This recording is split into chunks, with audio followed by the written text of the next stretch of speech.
શીતળા માતાની પૂજા કરવા જઈએ ને ત્યારે પ્રસાદીમાં માતાજીને કુલેર ધરવાની હોય છે, તો એ કુલેર કઈ રીતે બનાવાય એ હું બતાવું।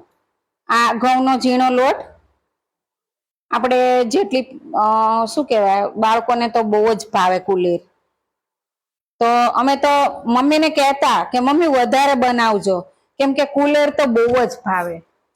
એમાં ઘઉંના લોટમાં છે ને ગોળ, 1 ભાગનો ગોળ નાખવાનો,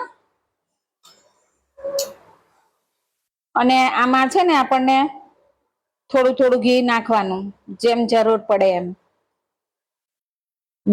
લોટ, ગોળ અને ઘી ત્રણેય મિક્સ કરી દેવાનું। જો આવી રીતે કુલેર બનાવવાની, કાચો જ લોટ હોય છે આમાં, ઘઉંનો ઝીણો લોટ। આવી રીતે મિક્સ કરતું જવાનું, અને પછી એવું લાગે કે આ લોટ એકદમ કુલેર કોરી થઈ છે, તો પછી આપણે એમાં થોડું પાછું ઘી નાખતું જવાનું। જો આ હજી થોડીક કોરી થઈ ગઈ છે, તો આમાં છે ને આપણે 1 ચમચી ઘી નાખીએ। ઘી ને ગોળ બધું આમ મસ્ત રીતે હોય ને કુલેરમાં, તો કુલેર ભાવે બાળકોને। ગોળ ને ઘી ને બધું મસ્ત રીતે પ્રમાણમાં હોય ને, તો કુલેરની પ્રસાદી બાળકોને ભાવે। જો આમાં છે ને થોડો ગોળ વધી ગયો છે અને કુલેર છે ને થોડી કોરી જેવી હોય, એટલે આમાં થોડોક લોટ આપણે ઉમેરશું,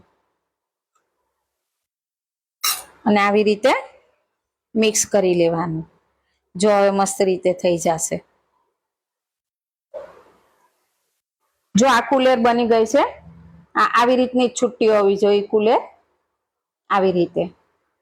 અને આને છે ને પછી આવી રીતે વાટકામાં ભરીને